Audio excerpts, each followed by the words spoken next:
The kitchen smelled like brown sugar and burnt ambition. Amora Okonkwo wiped flour from her hands, surveying the 50 dessert plates lined up like soldiers awaiting inspection. Chin Chin dusted with Korean cinnamon. Plantain-filled bungeopang. Suya-spiced hotteok that would make a grandmother weep. Her phone buzzed. Unknown number. Pronto, she answered, slipping into flawless Italian as she adjusted a garnish. 3 floors above, in a room where men made decisions that ended lives, Kang Jinwoo's head snapped up from the contract he was signing. His hand froze mid-signature. Sir. His lieutenant, Dae Jung, followed his gaze to the security monitor. Jinwoo said nothing. He couldn't. Every functional part of his brain had short-circuited the moment that voice, warm, confident, effortlessly switching between Italian and Korean, had filtered through the speakers. The woman on screen moved like water, graceful and unhurried, completely unaware she was being watched. Who is she? The words came out rougher than he intended. The chef. Nigerian. Flew in this morning for the event. Why? Why? As if Jinwoo could explain the tightness in his chest, the way his fingers had begun to ache from gripping the pen too hard. He'd built an empire on control. 3 years of absolute discipline. No distractions. No weaknesses. No women. And then she smiled at something the person on the phone said, and he felt that control crack like ice under too much weight. I want. The explosion cut him off. The building shuddered. Glass shattered. Screams erupted from every direction as the lights died, plunging them into emergency red. Jinwoo was moving before the debris stopped falling, his gun already drawn, his men falling into formation behind him. Positions. Daejung barked into his comm, we have multiple breach points, possible hostile. The kitchen. Jinwoo was already running. Get to the kitchen now. He told himself it was protocol. That any civilian was worth protecting. That the sudden, violent fear clawing at his throat had nothing to do with brown eyes and a voice that sounded like music. He kicked open the kitchen door, weapon raised, and found her crouched behind an overturned table, phone pressed to her ear, whispering in rapid Korean. East corridor, 3 armed, moving fast. I count at least. She looked up, saw him, and her eyes went wide. I'll call you back. For a moment, they just stared at each other. Smoke curled between them. Somewhere, someone was crying. But in that sliver of devastation, Jinwoo felt something shift in his chest, something dangerous and irreversible. Who are you? He demanded. The chef. Her voice was steady despite the blood on her cheek. Who are you? Someone who just saved your life. Get up. She rose slowly, never breaking eye contact. Most people couldn't hold his gaze for more than 3 seconds. She held it like a challenge. I didn't need saving. You were giving tactical coordinates in Korean during an active shooter situation. He stepped closer, watching her throat work as she swallowed. So I'll ask again. Who are you really? Someone who watches a lot of Korean dramas? His jaw clenched. Daejung. Sir. Take her. Don't let her leave. Understanding flashed across her face, followed by anger, then something else. Something that made his pulse quicken in a way that had nothing to do with the adrenaline still coursing through his veins. You're kidnapping me? Protective custody. That's just kidnapping with better marketing. Despite everything, his mouth almost curved. Almost. Would you prefer I leave you here for whoever just bombed my building? She opened her mouth, closed it, then lifted her chin. Fine. But I want my desserts. Your what? I spent 6 hours on those plates. If I'm being kidnapped, they're coming with me. This time, he did smile. Just barely. Just enough that Daejung's eyes widened in shock. Get her desserts. Amora woke to sunlight and silk sheets and the worst headache of her life.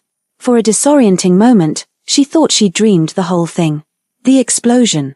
The cold-eyed man with the voice like smoke over gravel. The way her heart had stuttered when he'd looked at her like she was a puzzle he was determined to solve.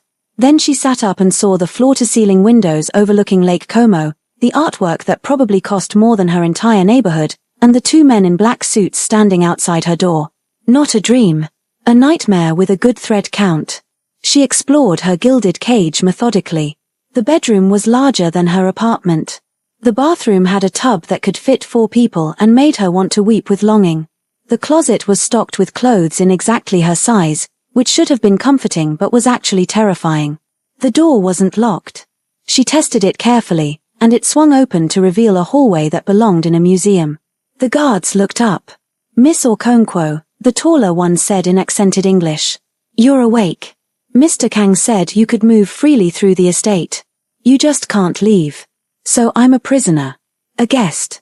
A guest who can't leave is called a prisoner. He had the grace to look uncomfortable. The kitchen is downstairs.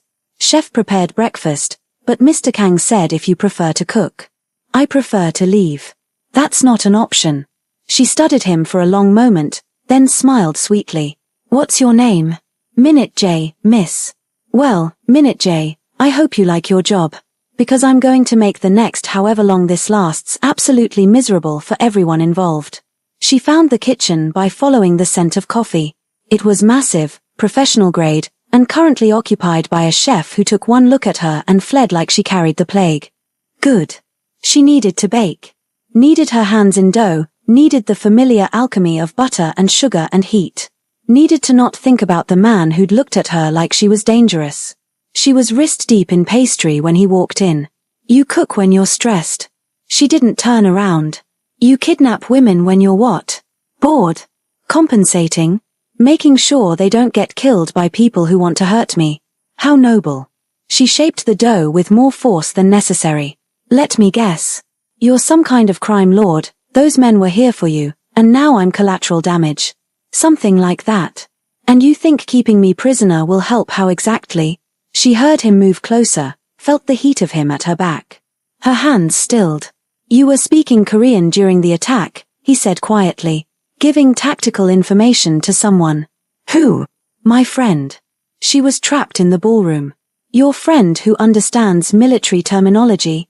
Amora finally turned, flour dusting her cheek, and found him closer than she'd expected. Close enough to see the silver scar cutting through his left eyebrow. Close enough to smell cedar and something darker, something that made her dizzy. What do you want from me? His eyes dropped to her mouth, then back up. His jaw clenched. I haven't decided yet. Well, decide faster. I have a life to get back to. Do you? He tilted his head, studying her. Or do you have something else? Someone you report to? A mission, maybe? Her heart kicked against her ribs. You've been watching too many movies. And you've been trained too well to be just a chef. He reached past her, his arm brushing hers, and picked up the pastry she'd been working on. Brought it to his mouth. Bit. Amora watched his face change. Watched the ice crack, just for a second, watched something vulnerable and raw flash across his features before he locked it down again. But his hand trembled. Just slightly. Just enough. What is this? His voice had gone rough. Honey butter bread. Korean style, but I added. My mother used to make something like this. He set it down carefully, like it might shatter. Before she died. The admission hung between them, intimate and unexpected. Amora's anger softened despite herself. I'm sorry. Don't be. It was a long time ago. But he was staring at the pastry like it held answers to questions he'd stopped asking. I can't. He shook his head. I have to go. Wait. But he was already moving, already putting distance between them like she'd burned him. The door swung shut, and Amora stood alone in the kitchen, flour on her hands and her heart beating too fast for safety. The days that followed were torture. Jinwoo told himself he was being professional. Strategic.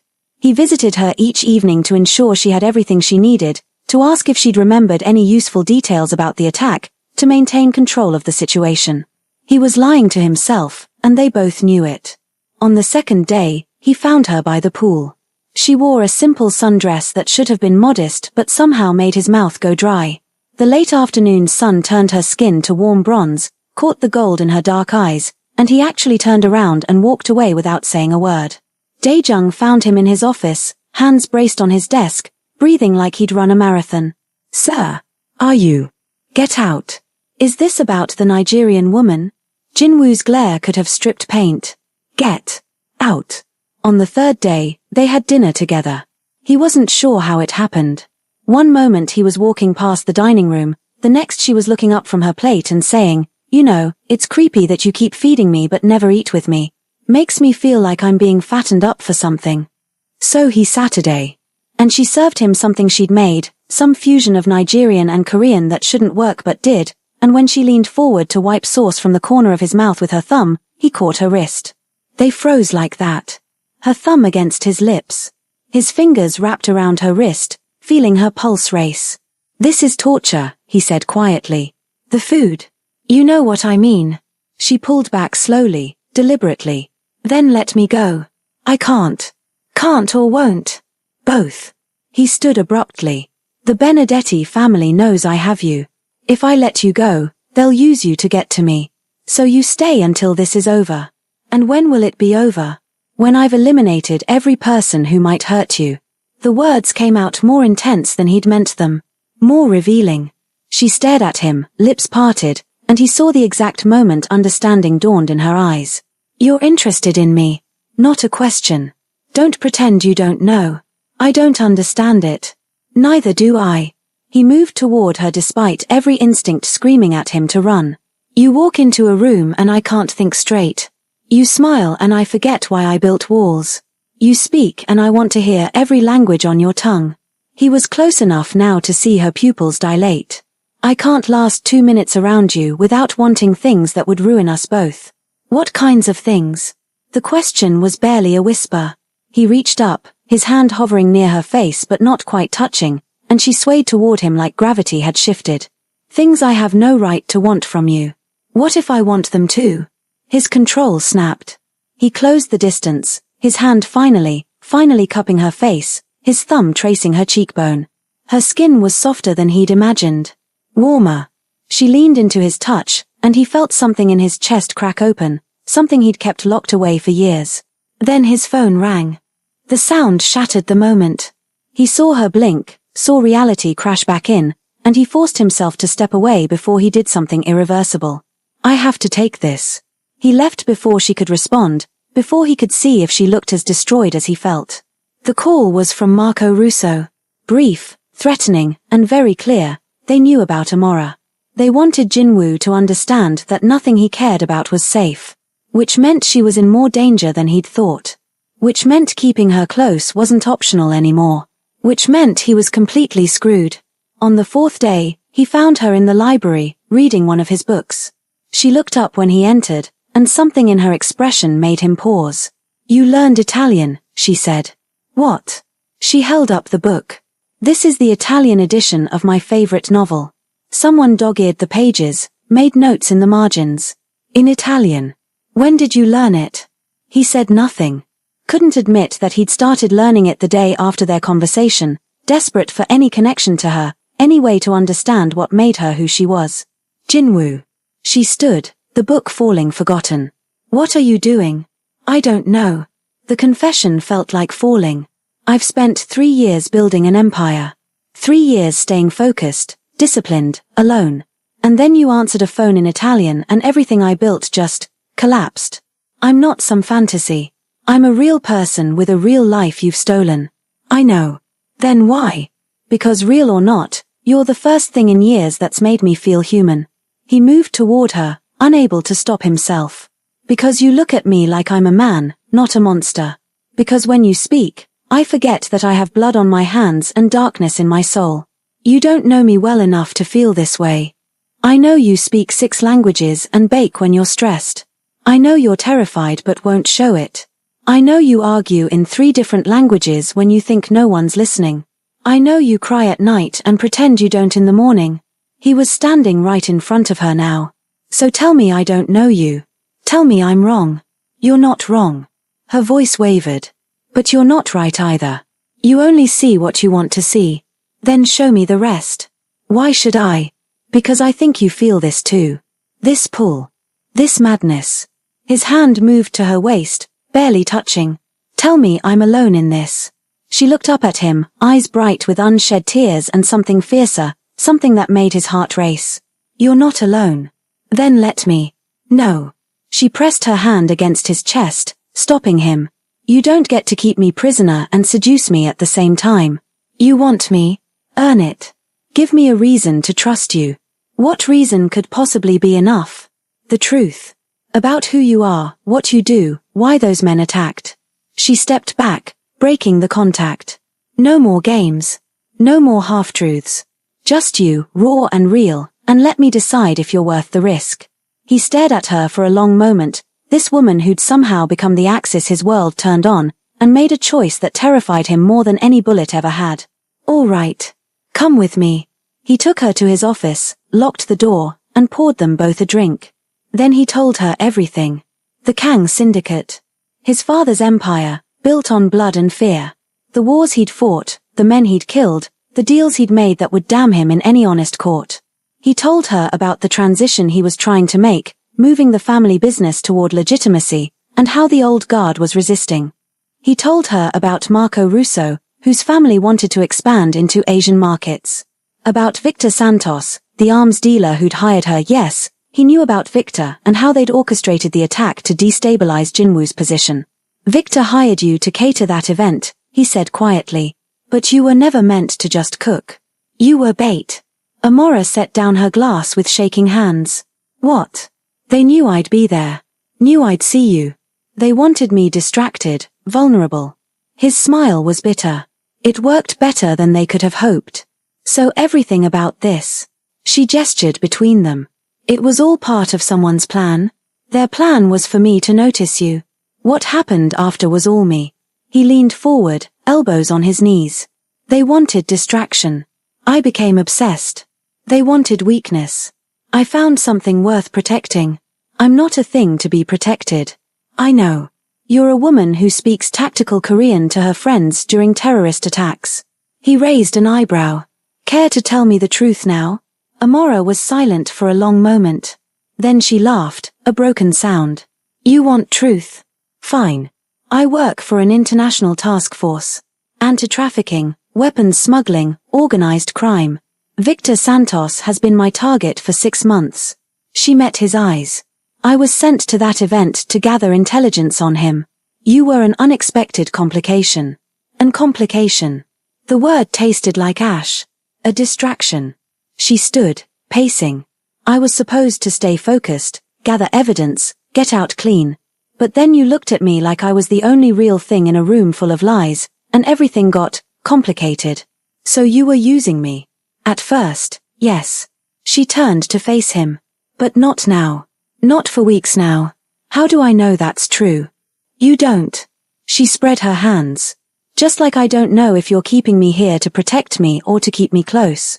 Just like neither of us can trust what we feel because it started as manipulation. Her voice broke. But I do feel it. This pull. This madness. And I hate it because it makes everything harder. Jinwoo stood slowly, moved to her. What if we stop fighting it? Then we're both fools. I've been called worse. He reached for her hand, laced their fingers together. I'm going to take down Victor and Marco. I'm going to end this war. And then I'm going to ask you, properly, if you want to stay. And if I say no, then I let you go. The words physically hurt. No matter what it costs me. She squeezed his hand. You're not what I expected. Neither are you. They stood like that, hands joined, the space between them charged with everything unsaid. Then Amora leaned up, pressed her lips to his cheek, and whispered, Earn it, Jinwoo. Earn my trust. Then we'll see. She left him standing there, heart pounding, and for the first time in 3 years, he felt like he had something to fight for beyond survival. The plan came together quickly. Amora would meet with Victor, wearing a wire, and get him to confess to the attack. Simple. Clean.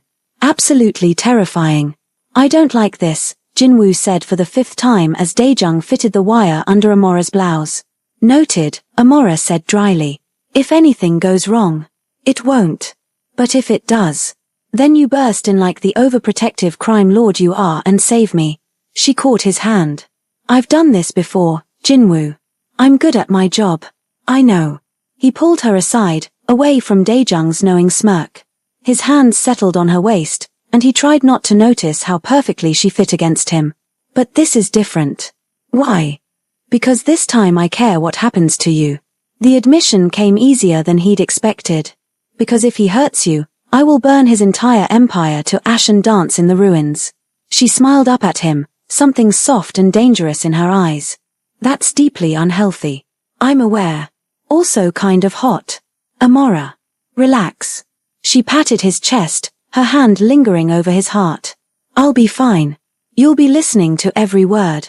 And when this is over, we'll figure out what happens next. Promise me you'll be careful. Promise me you won't do anything stupid if things go sideways. I can't promise that. Then we're even. She rose on her toes, pressed a quick kiss to his jaw. For luck. Then she was gone, leaving him with the ghost of her touch and a fear so acute it felt like drowning. The restaurant was expensive, private, and packed with Victor's security. Amora walked in like she owned the place, and Jinwoo listened through the earpiece as she greeted Victor in perfect Italian. Amora, cara, Victor's oily voice made Jinwoo's hands clench. You look well. Staying with Kang. Jinwoo agrees with you. I wouldn't say staying. More like being held against my will. Victor laughed. A gilded cage is still a cage. Tell me, does the Ice King melt for you? Jinwoo heard her pause, imagined her smile. I don't know what you mean. Don't play coy. I hired you because you're brilliant, beautiful, and exactly his type. I knew he wouldn't be able to resist. Cloth rustling, Victor leaning closer. What I didn't expect was how completely you'd captivate him. The man is obsessed. You used me as bait. I used you as a weapon. And you performed beautifully.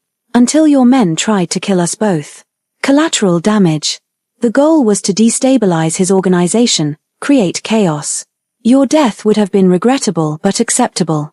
Jinwoo was moving before he'd made the conscious decision, Daejung and his team falling in behind him. Through the earpiece, he heard Amora's voice shift, heard the fear she was trying to hide. So you admit you orchestrated the attack? I orchestrated a masterpiece. The Russos provided the muscle, I provided the plan, and Jinwoo provided the perfect target, a woman he cares about. Victor's voice turned ugly. Did you really think you'd get away with wearing a wire to dinner with me? Gunfire. Screaming. The comm went dead. Jinwoo hit the restaurant at a full run, his gun already drawn. Victor's men were everywhere, but they might as well have been paper dolls. He moved through them like a force of nature, cold and efficient and absolutely merciless. He found Amora in the kitchen, holding a knife she'd clearly taken from one of Victor's guards. There was blood on her dress, not hers, thank God, and fury in her eyes. East exit, she said in Korean. 3 more coming. He eliminated them without breaking stride, then pulled her against him, one hand cradling her head, the other pressed to her back. Are you hurt? No. You. No. He pulled back just enough to see her face. You were supposed to stay safe. I was safe. I handled it. He stopped, looked at the knife in her hand, the bodies behind her, and felt something like pride mix with the terror. You're incredible. I know. She grinned, wild and beautiful. Now can we please get out of here before more of them show up? They made it back to the estate as the sun was rising. Amora's adrenaline had crashed somewhere around kilometer 10, leaving her exhausted and shaking. Jinwoo carried her inside despite her protests, settled her on his sofa, and wrapped her in a blanket like she was something precious. Victor's in custody, Daejung reported. Singing like a canary. We have enough to bury him and the Russos. Good. Jinwoo didn't look away from Amora. Leave us. When they were alone, he knelt in front of her, took her hands in his. I'm sorry. For what? For putting you in danger. For not protecting you better. For. Stop. She cupped his face. I chose this. I knew the risks. And I'm fine. You could have died. But I didn't. She smiled softly. We didn't. He leaned his forehead against hers, breathing her in. I can't do this. Do what? Pretend I don't feel this. Pretend you're not the most important thing in my world. Pretend I could ever let you go. Then don't pretend. Her voice was barely a whisper. Tell me the truth. I love you. The words fell out like a confession, like a prayer. I've loved you since you answered that phone in Italian. I've loved you through every argument, every moment of you being too brave and too stubborn and too perfect. Amora's breath caught. Jinwoo. I know it's too soon. I know I have no right. I know you came here for a job and I turned your life upside down. His hands tightened on hers. But I need you to know that when I look at you, I see my future. I see the person I want to become. I see everything I thought I'd lost when my mother died. Stop talking, she whispered. Amora. Stop talking and kiss me. He stared at her for one heartbeat, two.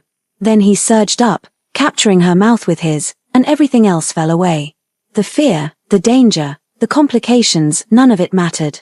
Only this. Only her. The kiss was desperate and tender, hungry and reverent. His hands tangled in her hair, her fingers gripped his shirt, and when they finally broke apart they were both shaking. I love you too, she gasped against his lips. I've been trying not to for weeks, but I do. I love you and it terrifies me. Good. He kissed her again, slower this time, deeper. Be terrified with me. Jinwoo. His name was a plea. Tell me what you want. You. All of you. No more walls, no more holding back. Her eyes met his, dark and certain. Show me who you are when you're not trying to be careful. Something in him snapped. He lifted her, carried her to his bedroom, and laid her down like she was made of starlight. Then he proceeded to take her apart, piece by piece, with hands and mouth, and whispered words in 3 languages. She gave as good as she got, her touch searing through him, her voice breaking on his name as they moved together. When they finally came together, it felt like coming home, like finding something he'd been searching for his entire life. Afterward, they lay tangled together, her head on his chest, his fingers tracing patterns on her back. What happens now? She asked quietly. Now we figure out how to build a life together. You're a crime boss. I work for an international task force. I'm transitioning to legitimate business. You could consult. She laughed, the sound vibrating through him. That's the worst cover story I've ever heard. I'm new at this. The whole having someone I care about thing. I noticed. She propped herself up on his chest, studying him. I'll need to report in. Explain what happened. There will be questions. Will they let you stay? If I want to. Do I want to? He cupped her face, thumb brushing her cheekbone. I can't promise you easy. I can't promise you safe. What I can promise is that I will spend every day earning your trust, earning your love, becoming the man you deserve. What if you're already that man? Then I'll spend every day proving it wasn't a mistake to choose me. She kissed him, soft and sweet. You're too sweet for a crime lord. And you're too dangerous for a chef.